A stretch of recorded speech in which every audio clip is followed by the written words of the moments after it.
Hello everyone, welcome to my channel. आज के video lecture में हम कुछ ऐसी हेल्थ प्रॉब्लम और उसके सोल्यूशन के बारे में बात करेंगे।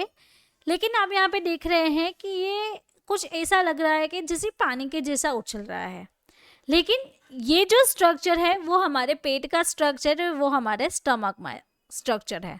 ये हमारा स्टमक का एसिड है और यहाँ पे आप देख सकते हैं कि यहाँ पे एक छाले जैसा हो गया है जिसको हम कहते हैं अल्सर।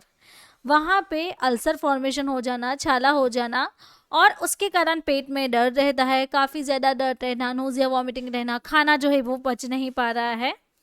और ये जो अल्सर है वो धीरे धीरे इंक्रीज होता जाता है और आपको वहाँ पे रैसेस हो जाते हैं, फिर वहाँ पे पेन होने लगता है, ज़्यादा पेन होता है, एक से ज़्यादा अल्सर हो गए हैं तो क्या करना चाहिए। तो ये जो प्रॉब्लम है उसे हम पेप्टिक अल्सर कहते हैं। तो जब भी हमें पेप्टिक अल्सर होता है तो स्टमक में और ड्यूडेनम में और ये जो हमारी पूरी सिस्टम है उसमें कहीं ना कहीं छाले हो जाते हैं, जिसको हम कहते हैं पेप्टिक अल्सर। तो आज के वीडियो लेक्चर में हम पेप्टिक अल्सर का इलाज सीखेंगे कि सबसे बेस्ट इलाज क्या है पेप्टिक अल्सर का और कौन कौन सी मेडिसिन ये वगैरह दिया जाता है। तो यहाँ पे देख सकते हैं इस तरीके से अल्सर फॉर्मेशन बन जाता है और इस तरीके से एक फूल सा जैसा वहाँ पे स्ट्रक्चर बन जाता है। तो आज हम क्या क्या सीखेंगे, एक तो यहाँ पे ये जो सारे टॉपिक आप देख रहे हैं इस टॉपिक पे आज का हमारा वीडियो लेक्चर रहेगा। तो आप लास्ट तक बने रहें, आपको भी इसके बारे में डिटेल जाननी है तो सभी डिटेल आपको मिलेगी। लेकिन सबसे पहले समझते हैं कि पेप्टिक अल्सर क्या है। तो पेप्टिक अल्सर एक मेडिकल हेल्थ कंडीशन है। तो इस कंडीशन में क्या होता है कि हमारे स्टमक का जो लाइनिंग है, यानी कि ये जो आप टिश्यूज देख रहे हैं और ये जो लाइंस बन रहे हैं, वहाँ पे अल्सर फॉर्मेशन हो जाता है। तो पेप्टिक अल्सर के कारण हमारी जो म्यूकोजा है वो डैमेज हो जाती है। और ये पेप्टिक अल्सर कहाँ कहाँ पे होते हैं, स्टमक की लाइनिंग में, इंटेस्टाइन में हो सकते हैं और इसोफिगस में भी हो सकते हैं। बेसिकली ये जो पेप्टिक अल्सर है वो एच पायरोली नामक जो बैक्टीरिया होता है, हेलिकोबैक्टर पायरोली, उसके कारण आपको हो सकते हैं। तो यहाँ पे हम उसकी कॉजेस के बारे में सीखेंगे। तो हेलिकोबैक्टर पायरोली जो है उसके कारण फैलता है। अगर आप ज़्यादा और बहुत ज़्यादा अल्कोहल का यूज़ कर रहे हैं, अल्कोहल का सेवन कर रहे हैं, आपको ज़्यादा वॉमिटिंग हो जाती है तो उसके कारण भी आपको वहाँ पे छाले हो सकते हैं। स्ट्रेस के कारण बाइल रिफ्लक्स और कुछ ऐसी मेडिकेशन जो कि एनसेटिक क्लास से बिलोंग करती है, यानी कि एंटी इन्फ्लेमेटरी जो ड्रग है एस्पिरिन है, तो इसके कारण भी आपको ये बीमारी हो सकती है। अब सिम्टम्स के बारे में देखेंगे कि सिम्टम्स क्या क्या रहते हैं जब भी पेट में दर्द होता है या फिर पेप्टिक अल्सर हो जाता है। तो उसके कारण जो सिम्टम्स है वो अपर एब्डोमेन, यानी कि पेट के जो ऊपरी भाग है वहाँ पे दर्द रहना, चेस्ट पेन हो सकता है, बेल्चिंग होना, हार्ट बर्न, इंडाइजेशन, खाना पच नहीं रहा है, उसके कारण नोजिया वोमिटिंग हो रही है, पेट में गैस बन रहा है, या फिर थकान रहना बॉडी में, पेट भरा भरा सा लगना, खालीपन सा फील हो रहा है पेट में, आपको एब्डोमेन में डिस्कम्फर्ट, बार बार पेट में आपको ऐसा फील हो रहा है कि दर्द हो रहा है, या फिर पेट में मोड़ आ रही है, हिकअप्स होना, हिचकी आ रहा है, ब्लैक या फिर टेरी स्टूल, यानी कि जो पतला स्टूल बन जाता है। और कभी कभार हाइपर क्रोनिक सिम्टम्स ये रहते हैं कि आपको ब्लड की वॉमिटिंग हो सकती है। उसके साथ साथ यहाँ पे ये सब सारे सिम्टम्स है वो भी आप यहाँ पे देख सकते हैं। अब हम उसकी डायग्नोसिस के बारे में सीखेंगे कि इसका निदान कैसे करना है। तो पेशेंट काउंसलिंग करेंगे। तो पेशेंट काउंसलिंग में पेशेंट की मेडिकल हिस्ट्री करेंगे। मेडिकल हिस्ट्री में चेक करेंगे कि उसको फीवर है, पेट में दर्द किस वजह से हो रहा है, बीपी चेक करेंगे। ये जो सारी बेसिक डिटेल्स है वो पेशेंट की चेक करते हैं। उसके बाद यूरिया ब्रीथ टेस्ट। तो यूरिया ब्रीथ टेस्ट का यहाँ पे आप देख रहे हैं, इसमें हेलिकोबैक्टर जो होता है वो बैक्टीरियम होता है, तो उसको आपको ब्रीथ करना है। तो उसके कारण जो पॉजिटिव बैक्टीरियाज है, जो डायग्नोसिस है वो इस तरीके से स्टमक के अंदर से करते हैं। देन ब्लड टेस्ट, जिसमें आपका एच पायरोली ब्रीथ टेस्ट होता है। कि अगर H पायरोली पॉजिटिव है तो आपकी डबल लाइनिंग यहाँ पे दिखने लगेगी। स्टूल टेस्ट करवाते हैं, स्टूल एंटीजन टेस्ट H पायरोली का भी होता है। उससे भी पता चलता है कि जब भी स्टूल पास हो रहा है, स्टमक में से जो फूड आ रहा है उसके कारण जो स्टूल बना है उसके कारण जो बैक्टीरिया है वो स्टूल के पास में आता है, तो वहाँ से स्टूल टेस्ट भी हो सकता है। उसके बाद गैस्ट्रोस्कोपी, उसमें क्या होता है कि ये आप एंडोस्कोप यानी कि माइक्रोस्कोप देख रहे हैं, तो ये जो माइक्रोस्कोप है वो इस तरीके से स्टमक में डालते हैं और वहाँ से उसका एग्जामाइन करते हैं, फ़ोटो खींचते हैं, फ़ोटो निकालते हैं, तो इस तरीके से इसका डायग्नोसिस होता है। And GI series x-ray, GI series x-ray में क्या होता है कि ये जो एंडोस्कोप है उसकी मदद से ही ये एक्सरे होता है और ये पूरा स्टमक से लेकर डियोडेनम जुनम हमारा जो कोलन वो पूरा आप उसकी जो सीरीज है उसका एक्सरे निकालते हैं। नाउ वीडियो के बीच में मैं आपको एक छोटी सी एड ब्रेक लेके बताना चाहती हूँ। अगर आपको हमारे साथ ऐसी ही स्टडी करना अच्छा लगता है और ये जो हमारी बुक है वो आपको चाहिए, तो इसके लिए आप हमें व्हाट्सएप के थ्रू कांटेक्ट कर सकते हैं। इसकी जो प्राइस है वो 749 है, जो कि आपको अच्छे से प्राइस में मिल जाएगी। और अब तो इसका एक थर्ड एडिशन भी आ चुका है, तो थर्ड एडिशन आपको 2024 अक्टूबर का मिलेगा। तो ऐसे ही हमारे साथ ये जो बीमारीज है उसका आपको इलाज सीखना है, तो जल्द ही से हमारी ये जो बुक है उसको ऑर्डर करें, तो आपको फिजिकल डिलीवरी मिल जाएगी। वो फिजिकल डिलीवरी आपको फ्री रहेगी, उसके आपको कोई कॉस्ट नहीं देने हैं। सिर्फ 749 रुपये में आपको 7 से 10 दिन में ये बुक की डिलीवरी मिल जाएगी। नाउ तो अब हम सीखेंगे कि इसकी मेडिसिन क्या है, क्या इलाज हो सकता है इसका।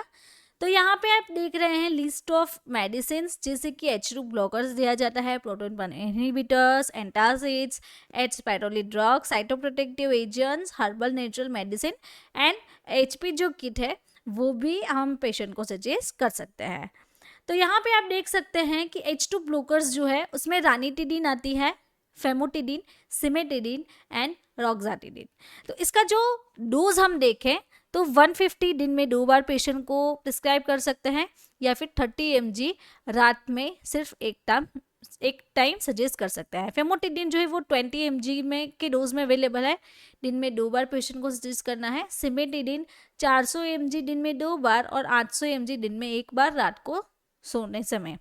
रोक्साटिडिन आपको 75 mg दिन में 2 बार पेशेंट को इस तरीके से H2 ब्लॉकर्स हम सजेस्ट कर सकते हैं ना। उसके बाद जो PPIs है यानी कि प्रोटॉन पर हम इनहिबिटर्स, उसमें है ओमिप्राजोल 20 से लेके 60 mg पर डे पेशेंट को सजेस्ट करना है।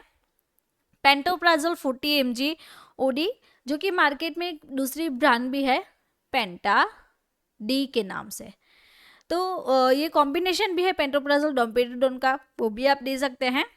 रेबिप्राजोल 20 mg दिन में 1 बार, लैंसोप्राजोल 15 से 30 mg दिन में 1 बार, डेक्सारेबिप्राजोल उसकी 10 to 20 mg दिन में 1 बार पेशेंट को सजेस्ट करते हैं। तो यहाँ पे ओमेप्राजोल जो मैग्नीशियम टेबलेट मिलती है डॉक्टर रेड्डी की, ओमेज 40, यहाँ पे आप इसका फोटो देख सकते हैं। इस तरीके से पेशेंट को हम सजेस्ट कर सकते हैं। एंटासिड सिरप्स में क्या है, तो magnesium hydroxide, milk of magnesia, magnesium trisilicate, aluminium hydroxide gel, magaldrate and calcium carbonate. तो इसकी मार्केट में अवेलेबल है, बहुत अच्छी ब्रांड नेम है, एबोट कंपनी बनाती है। डाइजीन की वैल्यू सीड जो आपको शुगर फ्री, अगर शुगर के पेशेंट है तो उसको दी जाती है। उसमें खास करके heartburn, acid indigestion and stomach जो अपसेट हो रहा है, स्टमक में पेन होना, भूख कम लगती है, तो ये जो सारी कंडीशन है उसको रिलीव करके अपना काम करती है। अब H पायरोली जो ड्रग्स है उसमें आती है amoxicillin, clarithromycin, metronidazole, tinidazole and tetracycline.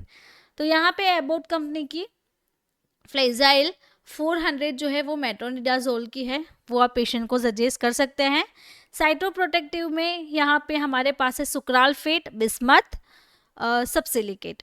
तो सुक्रालफेट का अलग से यहाँ पे सस्पेंशन भी मिलता है और बिस्मथ सब कार्बोनेट की यहाँ पे च्यूएबल टैबलेट मिलती है। च्यूएबल टैबलेट मीन्स कि आपको पानी नहीं लेना है, डायरेक्ट ही ये जो टैबलेट है वो लेनी है और उसको च्यू करनी है, यानी कि चबा के उसको खा जानी है।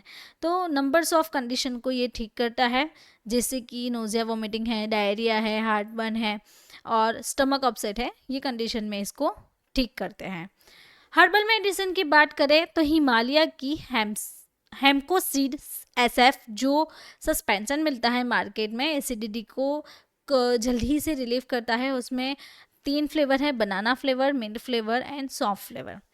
तो ये आप पेशेंट को दे सकते हैं। डाबर पुदीन हरा, SBL की निक्सोसिड सिरप। तो ये एक होम्योपैथिक रहती है मेडिसिन, ये आपको आयुर्वेदिक में मिल जाएगी और ये भी आपको हर्बल में मिल जाएगी। तो हर्बल मेडिसिन आप सजेस्ट कर सकते हैं।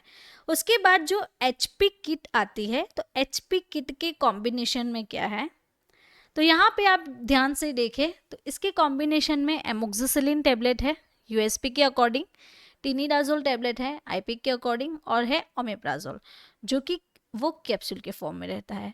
यानी कि इसमें टैबलेट भी है, कैप्सूल भी है, तो इसे लेना किस तरीके से है।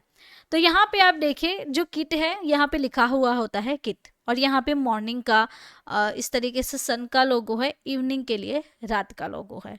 2 अलग अलग कलर फॉर्मुलेशन में ये मिलता है। तो मॉर्निंग में आपको सुबह एमोक्सिसिलिन लेनी है, रात को आपको एमोक्सिसिलिन लेनी है। उसके बाद मॉर्निंग में आप टिनिडाजोल लेंगे, रात को भी हम लेंगे टिनिडाजोल। देन C कैटेगरी में है ओमेप्राजोल, शाम को लेनी है और ये भी आपको शाम को लेनी है। इस तरीके से 1 2 3 डेज की आपकी थेरापी रहेगी। उसके बाद 1 kit to be taken daily in 2 dose. आपकी मॉर्निंग और इवनिंग दोनों कितने डोज हुए, 2 डोज। तो 2 डोज के लिए आपकी 1 किट है, यानी कि ये जो पूरा पोर्शन है ये हमें 1 दिन में लेना है, ये दूसरे दिन, और ये है वो हमें तीसरे दिन लेना है। तो depend on patient condition, patient की कंडीशन क्या है उस पर डिपेंड रहता है कि उसको HP किट देनी है या फिर नहीं देनी है। नाउ एक छोटी सी एड ब्रेक लेके मैं आपको अगेन बताना चाहती हूँ, हमारे साथ ऐसे ही सीखने के लिए आप हमारी बुक को परचेज कर सकते हैं, जो कि इसकी प्राइस है 749। और भी जानकारी के लिए आप हमें व्हाट्सएप के थ्रू कांटेक्ट कर सकते हैं या फिर मेरी मोबाइल एप्लीकेशन है लर्न विद फाइजा, उसके थ्रू आप हमारी ये जो बुक है वो परचेज कर सकते हैं। साथ ही आप डिजीज एंड ट्रीटमेंट की PDF बुक भी ले सकते हैं जिसकी प्राइस है 299। वो आपको 1 टाइम पेमेंट करना है, 1 टाइम पेमेंट आपको 299 में रहेगा और लाइफ टाइम के लिए आप हमारे साथ इसे ही सीख सकते हैं। साथ ही हमारे दूसरे कोर्सेज है, उसका नाम है health and medicine course and medical treatment of disease course. दोनों की प्राइस आपको नॉमिनल मिल जाएगी 199 एंड 250। दोनों ही आपको लाइफ टाइम कोर्सेज है। लाइफ टाइम कोर्सेज में आपको 1 टाइम पेमेंट करना है, एक ही बार पेमेंट करेंगे 199 और 250। तो आप हमारे साथ लाइफ टाइम के लिए मेंबरशिप ले सकते हैं और लाइफ टाइम आप हमारे साथ 199 या फिर 250 जो भी आप कोर्स ले रहे हैं उसके साथ हमारे साथ आप सीख सकते हैं। नाउ अब हम यहाँ पे सीखेंगे कि जो HP किट मार्केट में मिल रहे हैं उसकी साइड इफेक्ट्स क्या है। उसके नंबर्स ऑफ साइड इफेक्ट्स है, जैसे कि डायरिया होना, नोजिया, वॉमिटिंग, स्टमक पेन रहना, फ्लैटूरेंस, गैस बन रही है, चक्कर आ रहे हैं, थकान हो रही है बॉडी में, हेडेक रहना, स्किन पे रैसेस हो जाना, माउथ में ड्राइनेस रहना, मेटालिक टेस्ट आना, ब्लैक हैरी, आपकी टंग हो जाती है बिकॉज उसमें टैबलेट के कुछ इस तरीके से कलर्स है जिसके कारण आपकी जो टंग है, जो हमारी ज़बान है, वो हमारी ज़बान पे कुछ ब्लैक या फिर हैरी जैसा फॉर्मेशन बन जाता है। तो ये जो सारी साइड इफ़ेक्ट्स है वो पेशेंट को कुछ सारी साइड इफ़ेक्ट्स नहीं होती है, कुछ साइड इफ़ेक्ट्स होने को दिखती है। तो अगर आपको मेरा ये वीडियो अच्छा लगा तो आपको ये वीडियो भी अच्छा लगेगा, इसे भी ज़रूर से देखें और ऐसे ही हमें सपोर्ट करें। अगर आपको भी ये बीमारी है या फिर इसके रिलेटेड कोई सिम्टम्स आ रहे हैं तो आप हमें व्हाट्सएप के थ्रू कांटेक्ट कर सकते हैं। इस वीडियो को भी आप ज़रूर से देखें, इसमें भी आप बहुत कुछ हमारे साथ सीखेंगे। तो अगर आपको ये वीडियो अच्छा लगा है तो हमारे चैनल को सब्सक्राइब करें और बेल आइकॉन को टर्न करना ना भूलें। Thank you for watching my video.